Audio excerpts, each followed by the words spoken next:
Good morning to everyone. This is the sum in your screen. We will do it now. Manish Limited issued 38 lakhs rupees 38 lakhs. मतलब 38 lakhs क्या है? Debenture capital है और rate of interest debenture का 8% है. एक debenture 100 rupees का है. दिया देखो, Manish limited issued ₹38 lakhs 8% debentures of ₹100 each on 1st April 2013. 1st April 2013 ये डेट है when the debentures were issued. Debenture issue करना मतलब सेल करना, उसका डेट है. बट ये चैप्टर हमारे लिए रिडेम्पशन है. रिडेम्पशन के बारे में भी कुछ तो दिया रहेगा. The terms of issue stated that the debentures were to be redeemed at a premium on 30th June 2015.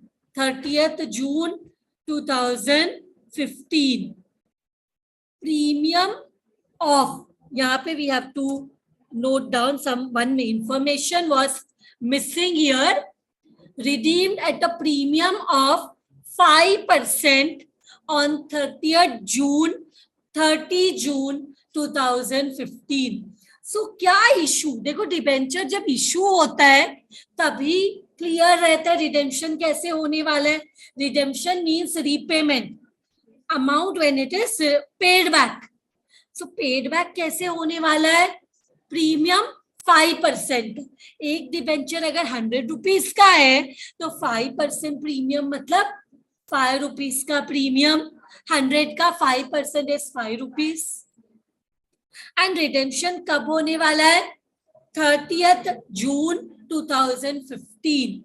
The company decided to transfer out of profits ₹5,50,000 to debenture redemption reserve on 31st March 2014. 31st March 2014 में DRR में कितना transfer करना है? 5,50,000. Then ₹4 lakh on 31st March 2015. 31st March 2015 के दिन कितना transfer करना है? 4 lakh. पहले 5,50,000 एंड 31st March 2015 को 4 lakhs and make the necessary investments on time. Investments on time.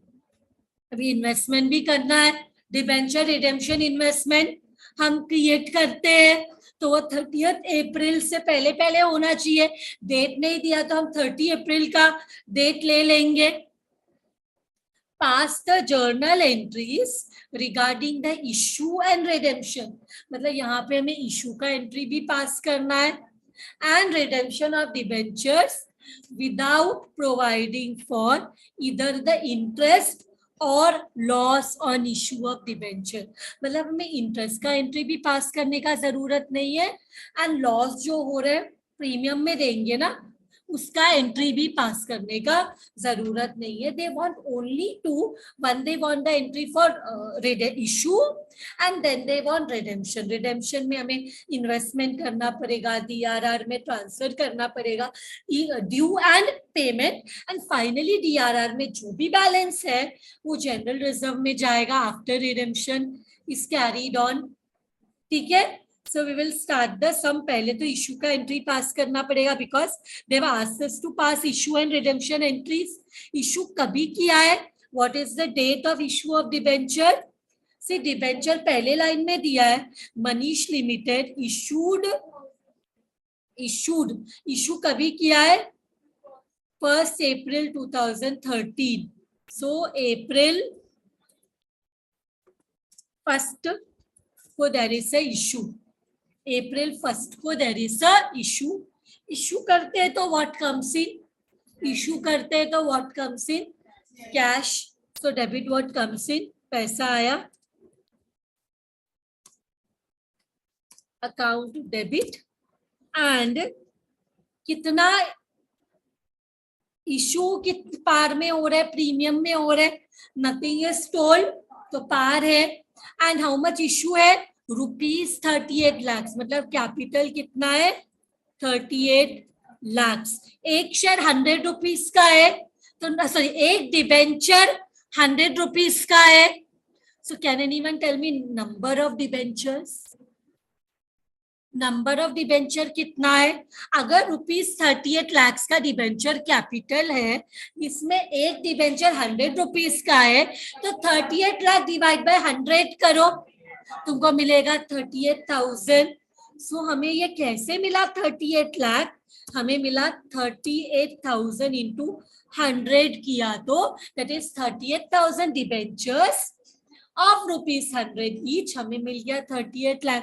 But question में डायरेक्टली दिया है 38 लाख, और ये भी दिया एक डिबेंचर ₹100 का है। तो अगर हमें नंबर ऑफ डिबेंचर्स फाइंड करना है तो ऐसे कर सकते हैं, 38 lakh divide by 100, because divide करेंगे तो नंबर मिल जाएगा।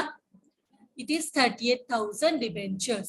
सो now debenture is a liability, issue करेंगे तो क्रिएट होगा कितना परसेंट, 8% डिबेंचर्स। लाइबिलिटी है क्रेडिट बैलेंस, सो 38,000 इंटू 100 कितना हो जाएगा, 38 lakhs। But issue is at par, but rate क्योंकि कुछ नहीं बोला है, अज्यूम करेंगे पार है, बट रिडेम्पशन प्रीमियम में है। और जब हम इशू का एंट्री पास करते हैं ना, तभी हम रिडेम्पशन का भी इफेक्ट डाल देते हैं। डिस्काउंट में रहने दो, रिडेम्पशन प्रीमियम में रहने दो, हम पहले ही एंट्री पास करते। इसका एंट्री मैंने लिखाया भी है तुमको। तो टेल मी, रिडेम्पशन में ज्यादा पैसा देंगे, premium means more than the face value, ₹5 extra देंगे। इशू पार में क्या 100 में, बट रिडेम्पशन में 105 देंगे। तो ये कंपनी के लिए प्रॉफिट है कि लॉस है? लॉस है। सो डेबिट में हम लिखेंगे loss on issue of debenture, loss on issue है क्या, जब भी हम लोग इसमें लिखेंगे दैट हम लोग क्या दे रहे, एक्स्ट्रा पैसा दे रहे। एंड इशू में इट इज क्लियर ना, हम क्या वापस कैसे पैसा वापस करेंगे, तो हम लोग प्रीमियम में वापस करेंगे ना। Issue of debentures account debit all expenses and losses, इसका अमाउंट हम लोग निकाल लेते हैं। बट टेल मी ये क्या देने वाले हम, डेबिट क्रेडिट मैच होना चाहिए ना, हम क्या एक्स्ट्रा देने वाले, प्रीमियम देने वाले ना। हमें लॉस क्यों हो रहा है, because we are going to give premium on redemption में। प्रीमियम देने वाले कितना, 38,000 शेयर डिबेंचर्स पे ₹5 का प्रीमियम, चाहे तो 38 लाख का 5% निकालो तो भी तुम लोग को ये अमाउंट आ जाएगा, सेम अमाउंट आएगा, बिकॉज 38 लाख में 5% का प्रीमियम है। या फिर 38,000 इंटू 5 करो, how much you are getting, 1,90,000। And ये हमारे लिए लॉस है। अभी इशू में डिबेंचर होल्डर को पता है हम उनको क्या देने वाले रिडेम्पशन में, तो ही debenture holder will purchase the debentures. So here what we will do, ये लॉस कितना है, सेम जो हम रिडेम्पशन में देने वाले हैं वो लॉस है 1,90,000 लॉस है, क्योंकि एक्स्ट्रा दे रहे, राइट। इसको बोलिए एंट्री हो गया, टैली हो जाएगा। 38 लाख पैसा आया डिबेंचर के लिए, लाइबिलिटी के लिए, और प्रीमियम एक्स्ट्रा दे रहे, means it's a loss. So यहाँ पे we will show being what has happened, debentures are issued na, yes. Being issue of debentures at par and redemption at क्या, premium ना, and redeemable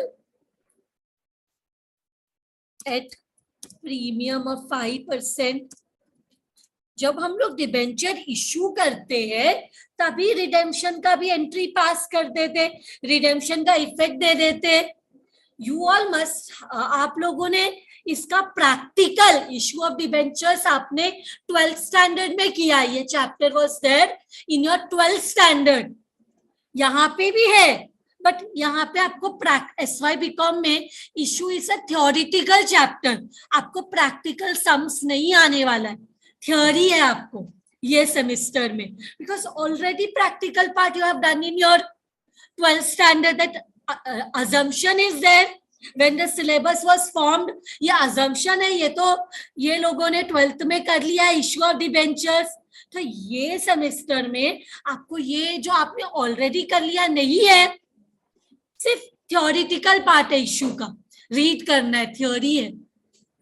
and we don't know whether online exam होगा या offline. अगर offline होता तो questions आता था, theory questions ये इशू ऑफ डिबेंचर में से, बट अभी अगर थियोरी होगा, दैट इज ऑफलाइन होगा, तो इशू में से आपको थियोरी क्वेश्चंस आएंगे, नहीं तो मल्टीपल चॉइस क्वेश्चंस ही आएंगे। बट प्रैक्टिकल नहीं है आपको, तो थ्योरी में से पूछेंगे, राइट? ये सब प्रैक्टिकल नहीं है आपको, issue of debentures only theory. First and second chapter only theory, third, fourth and fifth chapter practical. Issue redemption of debenture, redemption of preference shares, profit prior to incorporation, ये 3 chapters आपको practical chapters है। Practical मतलब ये जो हमारा चल रहा है सम्स होगा,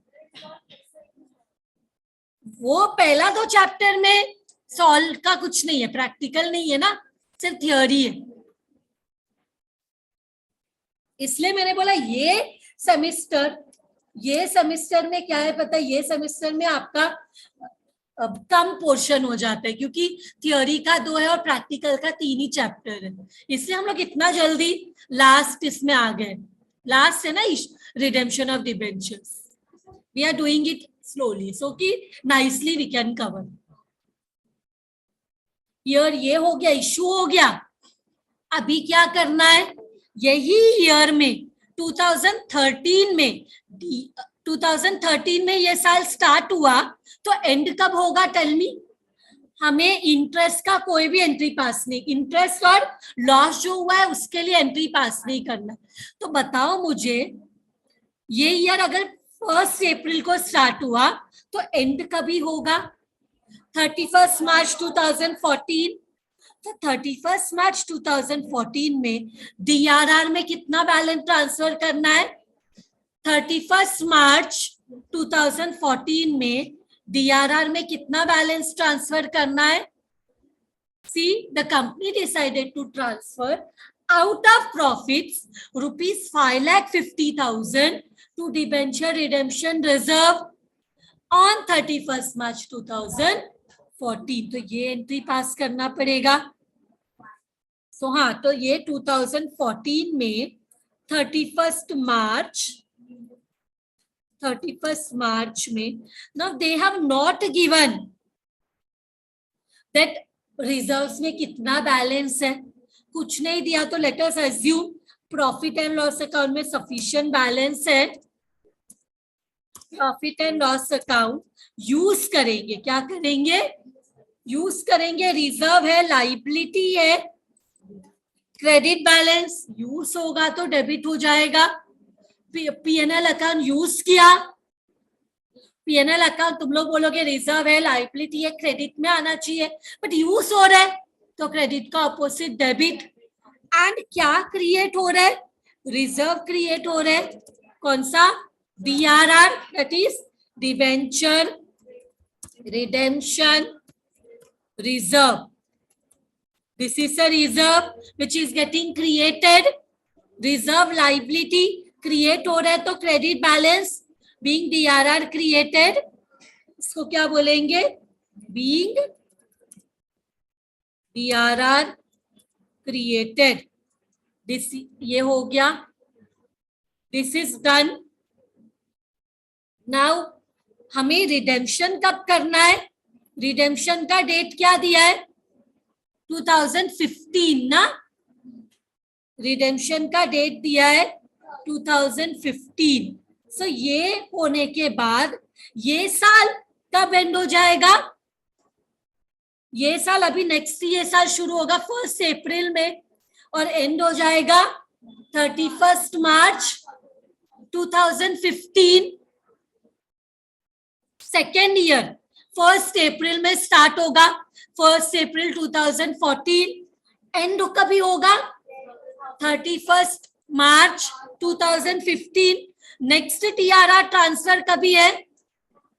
31 मार्च 2015। नेक्स्ट टीआरआर ट्रांसफर कभी है? 31 मार्च 2015। तो कितना ट्रांसफर करना है? 4 लाख। तो ये साल शुरुआत में तो कुछ नहीं है, बट ये साल जो है, जो 2014 में 31 मार्च का अगला दिन क्या है? 1 अप्रैल 2014। वो एंड कभी होगा? 31 मार्च 2015। और उस दिन एक और चीज बोला गया है, फिर से डीआरआर में ट्रांसफर करना है। यस, डीआरआर में ट्रांसफर करने को बोला है। तो मार्च 31 में क्या करना है? अगेन डीआरआर में ट्रांसफर करना है। तो again we will use the profit and loss account. Profit and loss account. This is given in the question. I am not doing anything by my own. It is given in the question. पहले बोला था 5,50,000 31 मार्च 2014 को transfer करने, अभी बोला है 4 लाख का transfer करने 31 मार्च 2015। तो 4 लाख ट्रांसफर करेंगे और रिजर्व का कोई भी बैलेंस नहीं दिया, तो we have to assume P&L account has sufficient balance. Again क्या लिखेंगे? Debenture redemption reserve. How much it is? 4 lakh. Again DRR created. Again DRR is created. Being DRR created, same narration, entry भी same है, सिर्फ amount अलग है। हमें investment also बोला गया है ना, they have also told us to do investment. Investment ये साल में रिडेम्पशन है, कभी रिडेम्पशन है?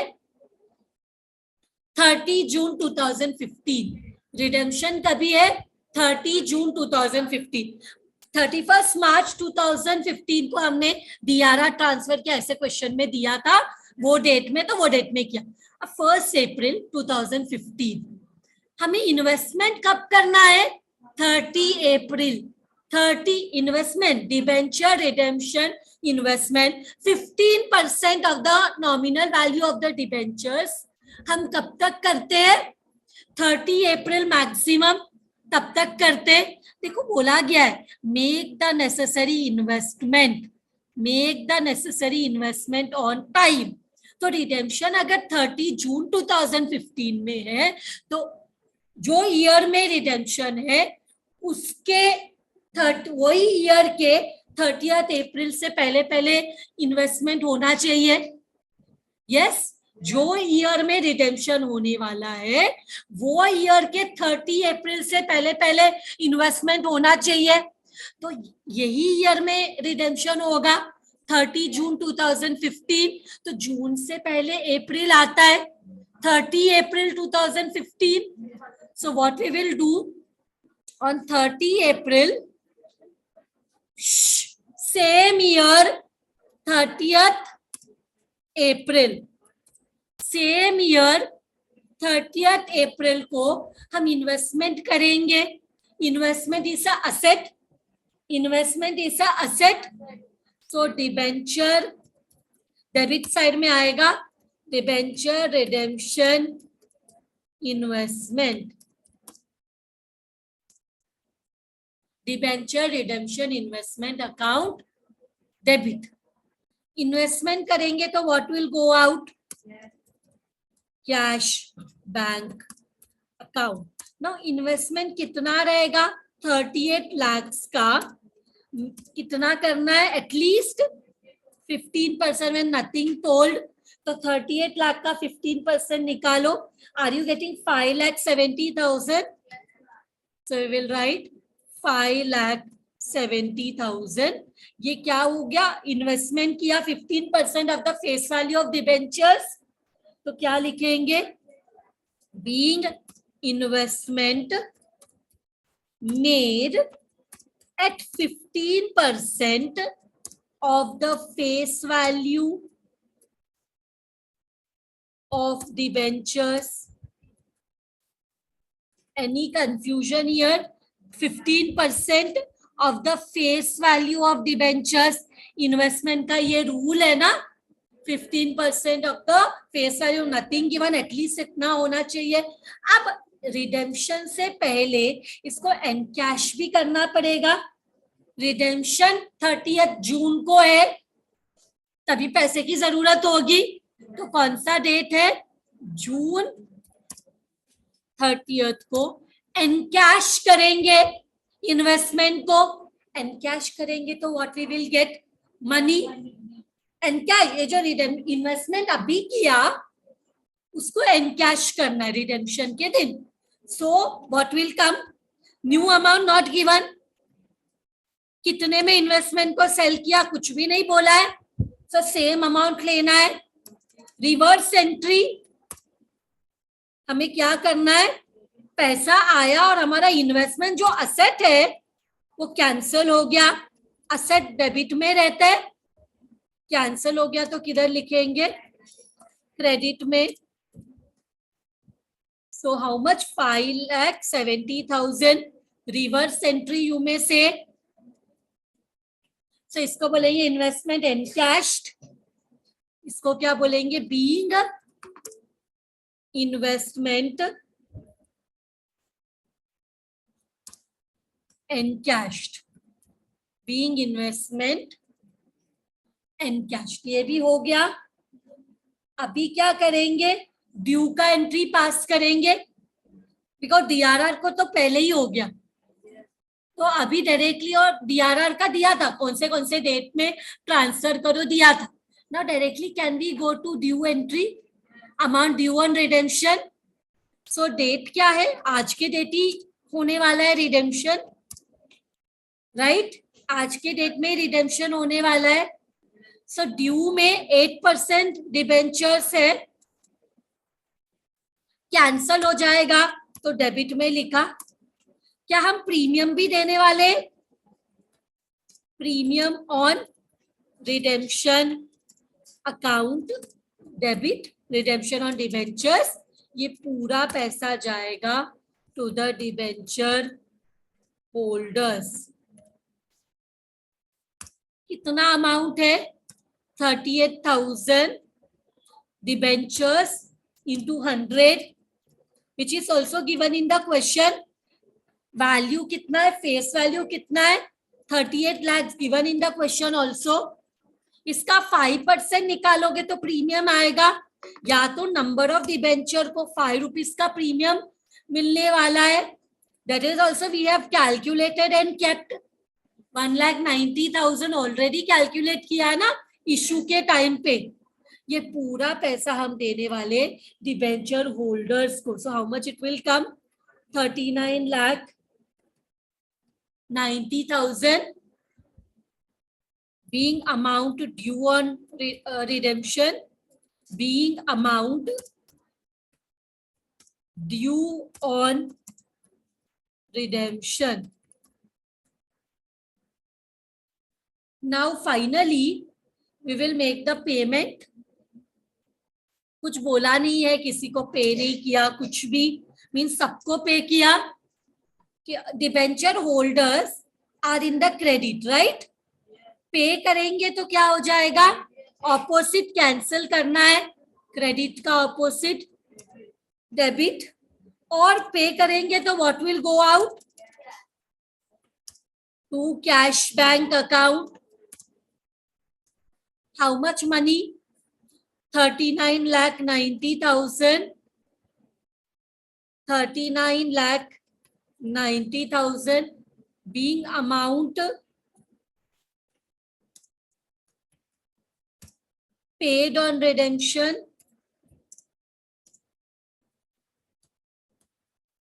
done. Now finally redemption is done. Redemption हो गया, कुछ और एंट्री बाकी है. रिडेम्पशन होने के बाद हम क्या करते, डीआरआर में जो बैलेंस होता है वो कहाँ ट्रांसफर करते, जनरल रिजर्व में. सो डीआरआर 2 बार क्रिएट हुआ है. Where is DRR? 2 टाइम्स, एक 2014 31 मार्च, एक 2015 31 मार्च. तो डीआरआर का क्रेडिट इफेक्ट था. अब इसको खाली करेंगे ये रिजर्व को, तो क्रेडिट का opposite debit 5,50,000 and 4 lakh, 5,50,000 and 4 lakh. So same date को जून 30th को after the redemption is done, DRR debit में आ गया. पहले दोनों एंट्री में क्रेडिट में था, इसका बैलेंस खाली किया, कहाँ पे ट्रांसफर किया, general reserve. Now how much is the account balance? How much is the account balance? 5,50,000 and 4 lakh, correct? So I will write here 5,50,000 plus 4 lakhs. दोनों को ऐड किया तो ये कितना होता है? Is it coming to 9,50,000? So can we say 9,50,000? So we'll say 9,50,000 being balance transferred, being balance transferred. With this sum is done. Thank you very much, everyone.